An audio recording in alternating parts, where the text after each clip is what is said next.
Les vraies voix Sud Radio, 17h-19h, Philippe Rossi. C'est le grand débat des vraies voix sur Sud Radio à 18h30. Ça s'est passé à Poissy samedi, un guet-apens qui a été tendu à des policiers attaqués par une trentaine d'individus à coups de mortier. Les agresseurs qui ont à plusieurs reprises hurlé « Tuez-les, tuez-les ». Écoutez, la scène a été filmée, la vidéo fait le tour de Twitter. Tuez-les, tuez-les, ouais, tuez-les. Voilà, aucun blessé parmi les forces de l'ordre, fort heureusement. Une violente agression qui intervient donc, c'était samedi au lendemain, et ça c'était vendredi, d'une proposition de la défenseure des droits. Créer des zones sans contrôle d'identité dans certains quartiers pour certains jeunes, cela devient insupportable. Voilà ce qu'a déclaré Claire Hédon, la défenseure des droits. La défenseure des droits qui estime que dans 95% des cas, les contrôles d'identité ne donnent absolument rien. Et la question qu'on vous pose, approuvez-vous la proposition de la défenseure des droits? Faut-il mettre fin au contrôle d'identité dans certains quartiers? Le 0826 300 300, on va vous écouter dans un instant et vos votes sur les réseaux sociaux. C'est le grand débat des vraies voix. Sud Radio, les vraies voix. Le débat est ouvert. On en débat avec Yael Mellul, Jean Dorido, Philippe Bilger et Denis Jacob, policier secrétaire général d'Alternative Police. Bonsoir Denis Jacob. Bonsoir Philippe Rossi. Bonsoir à vous. Yael Mellul qui est avec nous, Philippe Bilger que vous connaissez, Jean Dorido. Tiens, j'aimerais avoir votre réaction, Denis Jacob, sur cette vidéo qui nous a indignés. Tuez-les, tuez-les, une trentaine d'individus à coups de mortier contre des policiers. Ça s'est passé à Poissy samedi dans les Yvelines, Denis Jacob. Alors, je ne veux pas banaliser mon propos, vous imaginez bien que je suis particulièrement choqué par ces images, mais malheureusement, c'est le lot quotidien des policiers. Il n'y a pas une journée où il n'y a pas un policier d'agressé, de vilipender et à minima d'insulter quand il intervient. Donc pour moi, malheureusement, c'est la routine, c'est la malheureuse réalité du terrain que subissent nos collègues au quotidien dans ces quartiers difficiles. Ouais, Philippe Bilger, sur ce qui s'est passé à Poissy. Je rejoins bien sûr ce qu'a dit Denis Jacob. Je ne veux pas être plus policier que les policiers, mais il n'empêche que j'ai l'impression que chaque jour, on a l'impression que notre indignation a atteint le comble et le lendemain, elle est dépassée.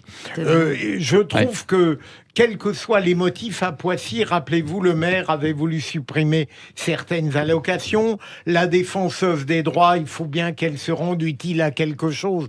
Elle propose une chose totalement absurde. On va en débattre, ouais. Et je suis tout de même... je n'ai pas la tolérance obligatoire de Denis Jacob face à ces attaques. J'ai pas de tolérance, Non. J'ai pas de tolérance du tout. C'est purement... Non, mais obligatoire. Philippe, on est toujours d'accord. Non, mais on sent, Denis Jacob, je vois ce que veut dire Philippe Bilger. On sent que vous baissez un peu les bras, Denis Jacob, que bon, finalement... Non, mais surtout, je voudrais finir... Oui, allez-y, Philippe.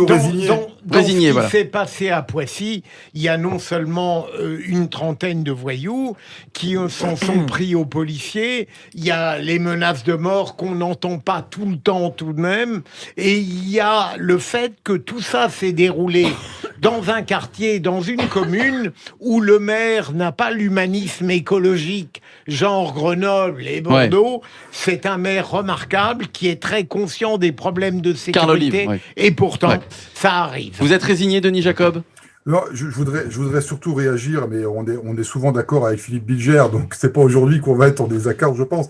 Je suis pas tolérant. Si vous voulez, je suis résigné. Tolérance obligatoire. Oui. Ben, obligatoire, bien sûr, parce que je suis tellement résigné, parce que on a tellement des propos publics d'hommes politiques, d'associations, de personnalités publiques comme la défenseure des droits, qui tiennent des propos qui peuvent laisser le sentiment que, allons-y, de toute façon, on n'aura rien, on peut en mettre plein la tronche des flics, de toute manière, on est soutenu par la médiatisation politique du sujet. Quand on a un monsieur Mélenchon qui encore, il y a 24 heures, 48 heures, qui tenait des propos scandaleux vis-à-vis de la police en disant il faut les désarmer, mais quand on a ce genre de propos, comment voulez-vous qu'il n'y ait pas d'impunité dans ce type de quartier, puisque quelque part, on soutient leurs actions. Ceux qui seraient pour le désordre républicain, ce sont pas ces individus dans la voie de certains politiques ou associations, c'est les policiers. Donc, tant qu'il y aura ce discours où c'est les policiers qui ont tort, c'est les policiers qui sont hors la loi et pas les autres, eh bien, ça montera crescendo sans cesse. Alors, sur ce que propose la défenseure des droits, c'est ce qu'elle a proposé la veille de l'agression, donc, pourquoi pas, c'est ce qu'elle dit, dans certains quartiers de banlieue, plus de contrôle d'identité, stop au contrôle contrôles d'identité, c'est toujours les mêmes qui se font contrôler. C'est ce qu'a sous-entendu la défenseur des droits, mais surtout son argument, c'est de dire que 95% des contrôles d'identité ne servent à rien. Qu'est-ce que vous répondez aujourd'hui à Claire Hédron, Denis Jacob? Je pense que je suis particulièrement déçu du comportement du défenseur des droits, mais là aussi, je veux pas être, je veux pas être résigné sur ce sujet-là, mais on a déjà eu affaire à Jacques Toubon précédemment. Oui, on était déjà dans la même lignée. Il y a quelqu'un qui a très bien fait son travail de manière impartiale et objective. C'était Dominique Baudis. Ouais. C'était un défenseur des droits qui restait équilibré dans la mesure et qui savait prendre en compte tous les paramètres du problème. Là, on est plus dans une démarche dogmatique, idéologique, donc politique, et qui fait que, il faut répondre à une bien-pensance. Moi, je suis scandalisé. Je trouve qu'une telle proposition est irresponsable parce que, tout d'abord, la défenseur des droits présente le contrôle d'identité comme un outil de répression.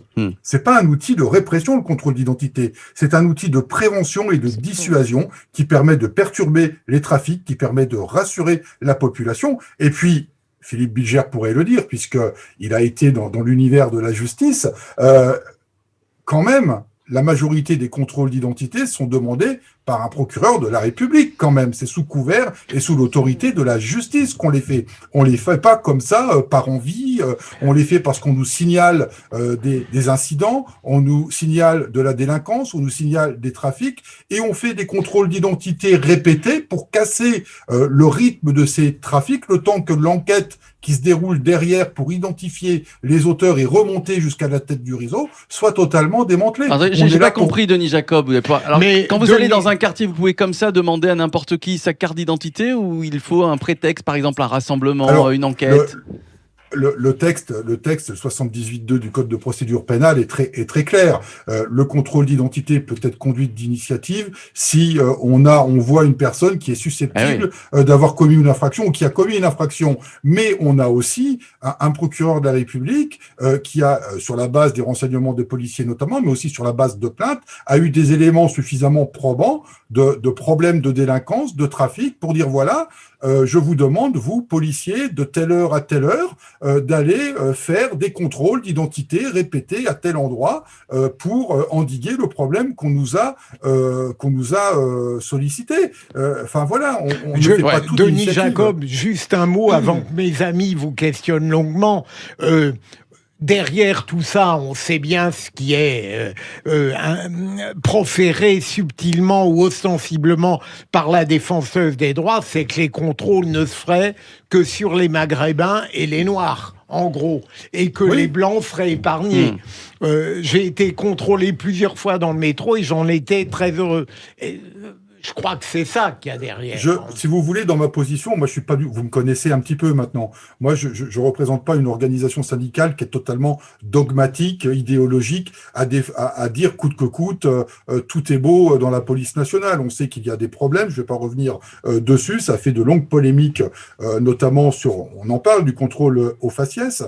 Mais moi, je suis ouvert d'esprit. Je dis mais ok, si on va dans cette démarche-là, pourquoi pas? Mais il faut aller jusqu'au bout. En France, on s'arrête toujours en plein milieu d'un projet de réforme.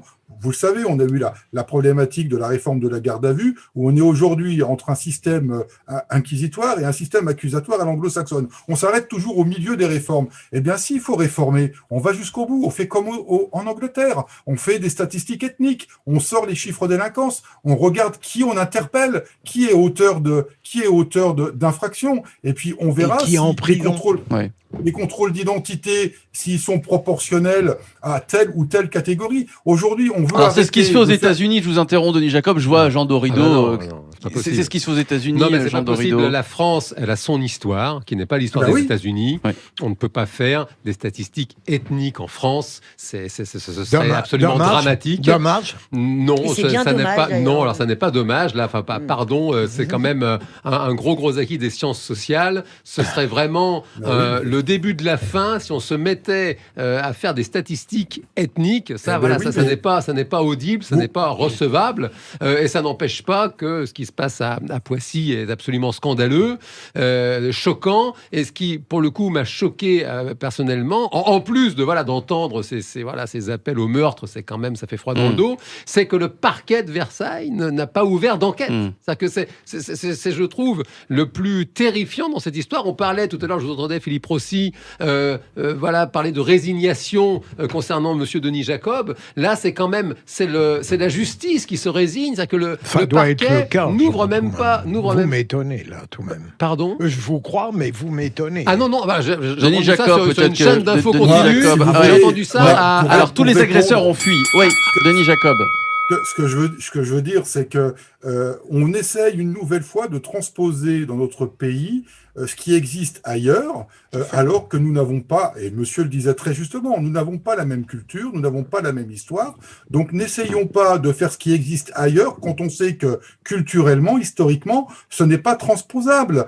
C'est comme, je me répète, la réforme de la garde à vue, on partait sur un système accusatoire à l'anglo-saxonne, mais notre histoire ne nous permet pas de faire ce qui existe aux États-Unis, par exemple. Donc à un moment, il faut arrêter de dire on va prendre une partie de ce qui existe ailleurs et puis on va la mettre en place. Mais concrètement, on nous désarme. On nous désarme parce qu'on veut aplanir certains problèmes et la seule chose que l'on veut mettre en place systématiquement, c'est retirer les outils à notre disposition pour faire notre travail dans de bonnes conditions. Ouais. Allez, Yael Mellul qu'on n'a pas entendu.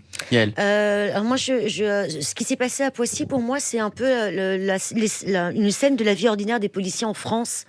Sauf que à chaque fois, j'ai le sentiment, en tous les cas, au vu des ressentis, de ce que ça me procure en termes de terreur, à chaque fois qu'on va de plus en plus loin. Je veux dire, ces jeunes-là, on a quand même affaire à des jeunes qui font tomber les policiers dans des pièges, dans des guet-apens. Ils tirent des projectiles, des tirs de mortier, et ils se filment, et ils diffusent ces vidéos dans les réseaux comme s'il y avait une surenchère entre les banlieues, entre les bandes, pour montrer qu'ils sont plus forts que la police. Et face à ces situations où hélas, on est obligé de constater qu'on est un peu à deux doigts de la guerre civile quand même, parce que les images, elles sont assez spectaculaires. Et ben, on a une défenseur du droit qui nous dit si ces jeunes, ils font ça, c'est à cause précisément des policiers. Donc il y a un renversement. Ils en ont marre de se faire contrôler. Voilà, ils en ont marre, donc ils mettent le feu. Donc il y a un renversement total. C'est un système de réflexion qui est d'une grande perversion. Et en réalité, qu'est-ce qu'elle propose ? Elle propose d'entériner ce qui existe quelque part déjà, de créer une zone de non-droit. C'est ça, en réalité. Il serait intéressant de voir où elle les mettrait. Denis Jacob, et juste après, j'aimerais qu'on accueille Valérie qui nous appelle de Toulouse et Julien en 0826 300 300. Denis Jacob. La défenseur des droits, c'est pas une zone de non-droit qu'elle veut installer, c'est une zone de non-loi. C'est une ça.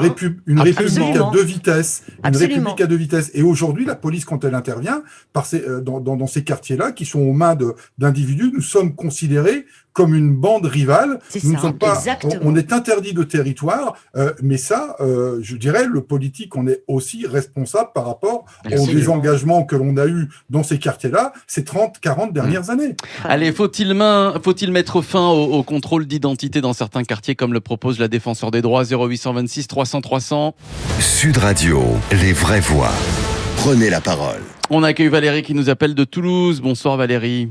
Bonsoir Philippe et bonsoir à vous. toute votre équipe. Bonsoir Valérie. Je voulais remercier Denis Jacob. Bonsoir Yael. Je voulais remercier Denis Jacob d'avoir cité Dominique Baudis. Non content d'avoir été un excellent maire, ça a été effectivement un excellent défenseur des droits. Tout à fait. Alors, mon propos, c'était pour dire que je suis absolument contre ce que propose la défenseur des droits et j'aimerais qu'on écrive défenseur avec sans E. Je suis contre l'écriture inclusive. On en revient à ce qui se passe aux États-Unis quand on entend Mélenchon qui dit il faut désarmer la police, ça résonne en moi avec le mouvement Black Lives Matter et Kamala Harris qui appelait à defund the police. Donc on en arrive à des choses absolument incroyables. Les policiers n'ont plus le droit d'agir. Leur hiérarchie refuse qu'ils rentrent vraiment, je dirais, dans le tas par peur d'une explosion des banlieues. Mais de toute façon, en leur passant tout, c'est ce qui va arriver. Donc à un moment donné, effectivement, mais moi je refuse d'avoir des zones de non-loi, des zones de non-droit dans mon pays. Donc je soutiens à fond la police. Et quelque part, j'ai envie de dire à leur hiérarchie, mais que faites-vous, quoi? Vous êtes une hiérarchie policière, vous n'êtes pas vous n'êtes pas politique. Il y a une action, une malfaisance totalement illimitée, que rien ne freine. Et même le judiciaire a de plus en plus de difficultés à administrer la preuve individuelle, alors que c'est des groupes qui agissent. Eh bien, de l'autre côté, on fait tout, jour après jour, pour rogner le pouvoir de la police. Cette absurdité de la défenseuse des droits et plus généralement tout ce qui vient en permanence compliquer l'action de la police, c'est-à-dire opposer à un illimité de la haine une limitation du pouvoir légitime de la police. Et ça, c'est une catastrophe. Allez, on va poursuivre le débat, le grand débat dans quelques instants. Julien de l'Essonne, vous restez avec nous, mon cher Julien. Denis Jacob, voilà, qui est avec nous également, d'Alternative CFDT. Jean Dorido, Philippe Bilger, Yael Mellul. Et cette question qu'on vous pose sur le compte Twitter de Sud Radio. Faut-il mettre fin au contrôle d'identité dans certains quartiers? C'est ce que propose la défenseur des droits. On revient dans quelques minutes maintenant pour poursuivre le grand débat. À tout de suite.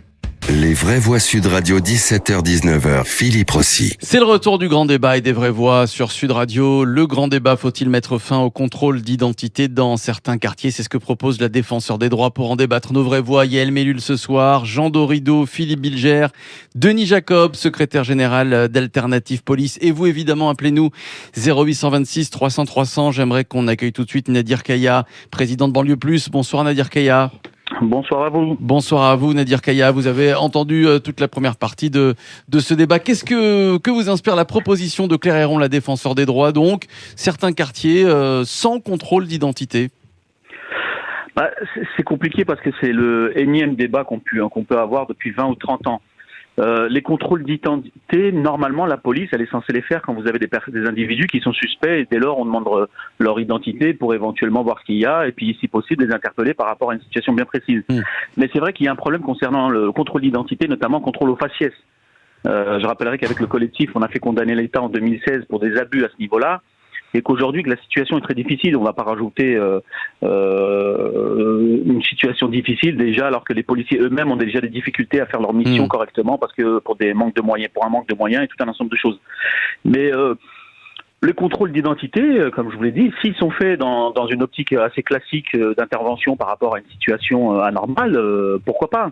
Ce que vous dites, Nadir Kaya, c'est que dans certains quartiers, il y a certaines heures où il ne se passe rien, il y a quand même des contrôles d'identité. C'est ce que vous dites, Nadir Kaya.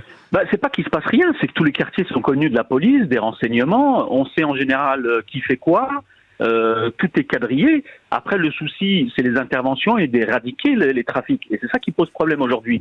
C'est comment le faire et de façon pérenne. Et aujourd'hui, malheureusement, on en est à abuser de certains contrôles qui n'amènent pas obligatoirement une certaine paix dans les quartiers.